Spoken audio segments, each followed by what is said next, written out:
So the reason I'm dressed casually now and we've got a background change is because we're going to talk about meditation. And I wanted to be able to demonstrate part of it by sitting and all of that. So this will be a slightly different video than normal. Meditation is the most important tool you can ever learn. I've been doing it since I was 5 years old. And that's what led to me living in a monastery. I practiced it 8 hours a day for a decent part of my life. I've done it and then stopped doing it and then done it and then stopped doing it and done it and stopped doing it so many times. And I've noticed from that when I do it, it makes such a huge difference, more than any other part of life. And when I don't do it, it's when things start to not work out so well. So you would think I would have learned this the first time I stopped, but it's a hard habit to keep up. And I've got experience and incredible discipline in it and doing it 8 hours a day, and I've got incredible challenges with it. It can be an incredibly hard thing to keep up, as I well know. It can also be incredibly satisfying, and that keeps you going in it. One thing that's difficult in convincing people that they should take up meditation is they're afraid that I'm pushing some kind of religion or something, and not at all. I thought about saying this is about learning how to focus, but meditation is such a common word in our language that we might as well just face it. Meditation is a tool. It's a practice. It's defined differently by so many people that it's hard to even get a clear definition of it. Meditation, in my understanding, is actually 100% focused concentration on one thing. That's incredibly difficult to actually be meditating. People say they're meditating while their mind is wandering all over the place. Or they say they're meditating while they're listening to music or walking or all kinds of things. That kind of breaks the definition of meditation. So let's talk about practicing meditation. So when we're actually in a meditative state, it's when we're really achieving meditation. When we're practicing meditation, we're trying to work towards that state. And that would be a good way to separate those two out. What I'm going to talk about is beginner kinds of meditation, which is why I'm sitting in this chair. There are incredibly advanced forms of meditation available, and we're not going to go in them here. We're going to be talking about beginner stuff. And that doesn't mean those of you that have meditated for a long time should just skip this section, because we're going to dive into the specific types of meditation that were designed for bipolar. And what I did is I went to the senior monks and I said, when we look at this flow of energy and information, I know I've been practicing my whole life and the monks taught me these exercises. When I was about 20, I started getting these specific exercises that said, I'm going to start manipulating the flow up and down my spine, up to this point of the brain. And remember, we talked about this part of the brain is what controls all of the flow of energy in our mind. So I've been doing specific meditation exercises for many, many years that say I'm going to direct that flow up and I'm going to bring that flow back down again. So this focusing on the flow of energy and information is very specific. And remember, we talked about bipolar being a dysregulation of that flow of energy and information.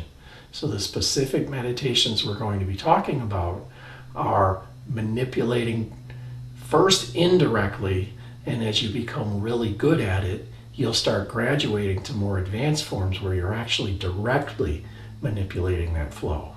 It's a meditation concept called pranayama. Prana is that flow of energy and information. It's a subtle energy that pervades our body, and it can be really looked at as this is the flow of the electrical chemical information in us. It gravitates towards the spine, and that's where all of the nerves come together in the base of the spine, and from everywhere else they all join into the spine and then come up into the brain.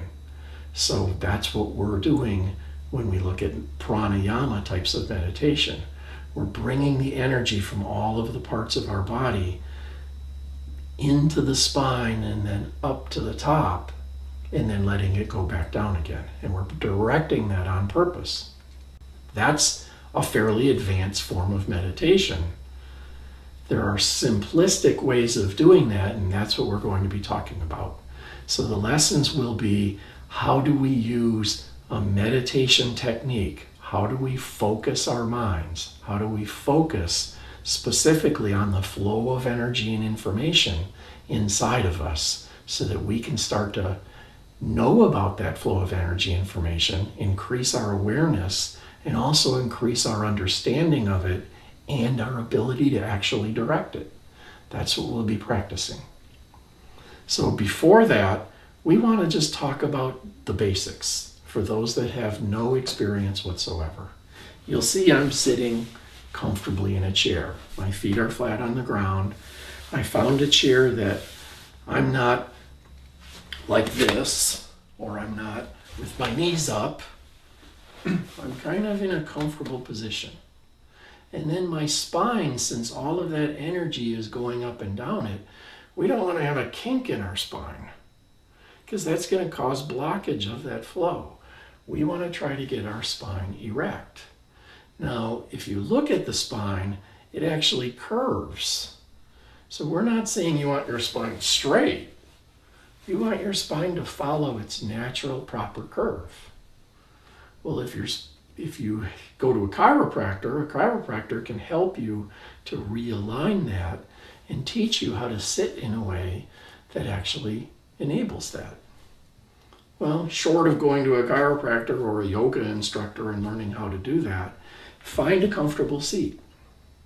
Now, some people talk about sitting in a lotus posture, and that's advanced stuff. It's not really that important. I don't even practice it. I just as soon sit in a comfortable posture.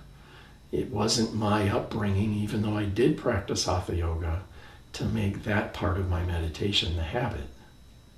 So I've got myself a comfortable place. I find the spot by subtly moving around, so I'm exaggerating that here. And I find the spot where everything just kind of fits. And then I take my hand so that it brings my shoulder back so that the air can flow. And I just place it comfortably at the junction of my torso and my thighs. So that's causing my lungs to open up, because a lot of the exercise we're going to do has to do with our breathing. We're going to be looking at the interplay between the control of our breath and that control of prana. Now, some people say pranayama means breathing exercise, because in the early stages of pranayama, we're actually using breath as the thing to focus on. So I'm getting ahead of myself. First, we're going to look at the posture and everything, but that's why we're sitting in this kind of a position. So once I find myself a comfortable position, and comfortable means I could probably sit here for a really long time without it aggravating me.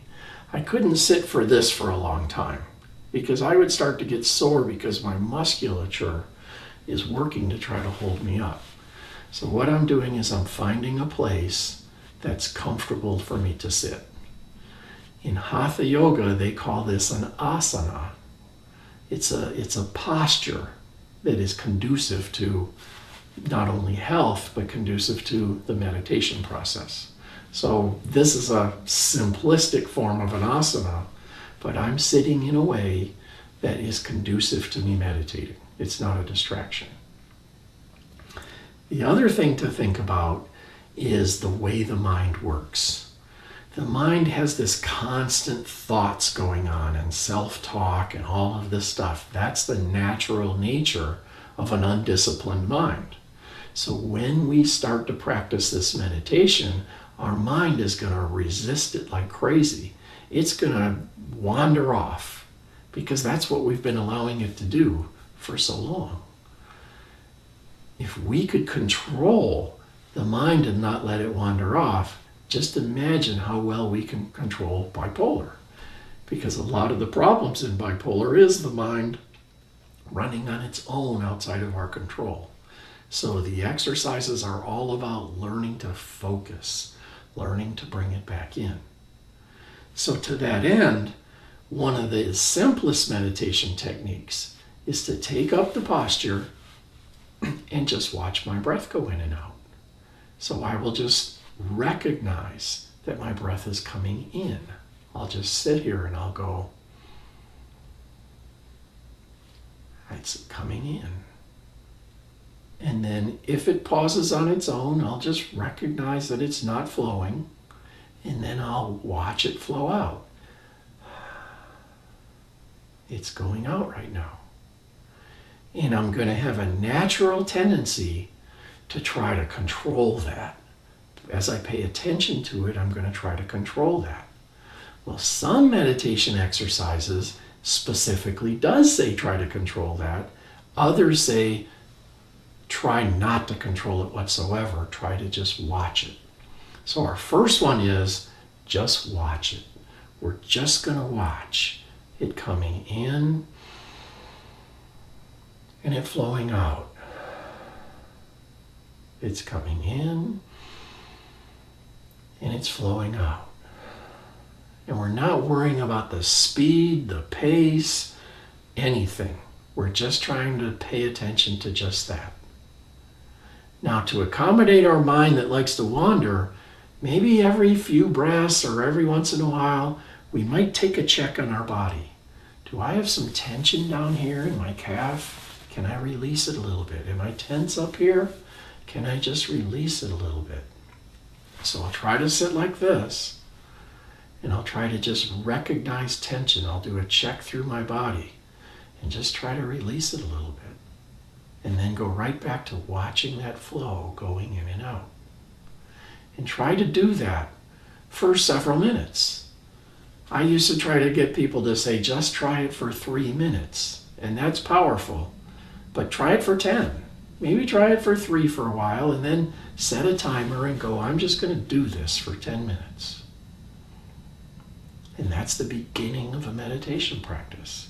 I'll sit down every day, I'll find my posture, I'll get myself comfortable, I'll interiorize, and I'll just watch my breath go in and out for 10 minutes. The alarm goes off, the ding and the timer goes off, and I go, okay, I've done it. And now I just feel what it feels like to be in this state. I feel more relaxed, I feel calmer, I feel more at peace. Those are the typical signs of beginning meditation practice. Well, also typical signs are the ding happened at the end of my timer, and I recognize that although I watched my breath go in and out 2 or 3 times, I never did again. My mind just wandered all over the place. When I start noticing that, I need to just accept it. Remember, we worked on acceptance. And then I need to say, I need to gently remind myself to go back. So I'm practicing my breath going in and out. And then I catch my mind wandering and I go, no, come back to watching it go in and out. Where was I? Oh yeah, out.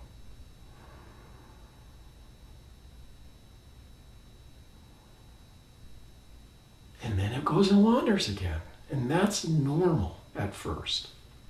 What'll happen is after you get the discipline down and the habit down and you're doing this on a regular basis, you'll find that you can go most of that 10 minutes keeping that focus. And that's where the power is. Always returning to that focus and developing a greater and greater one. So there's the basic beginner. If you've never meditated before, that's a nice beginner practice. You can go to a yoga class, you can go to a Buddhist temple, you can learn all kinds of different basic practices. This one isn't, a magical practice of any kind. It's just a basic one for those that haven't had the chance to go and find other lessons.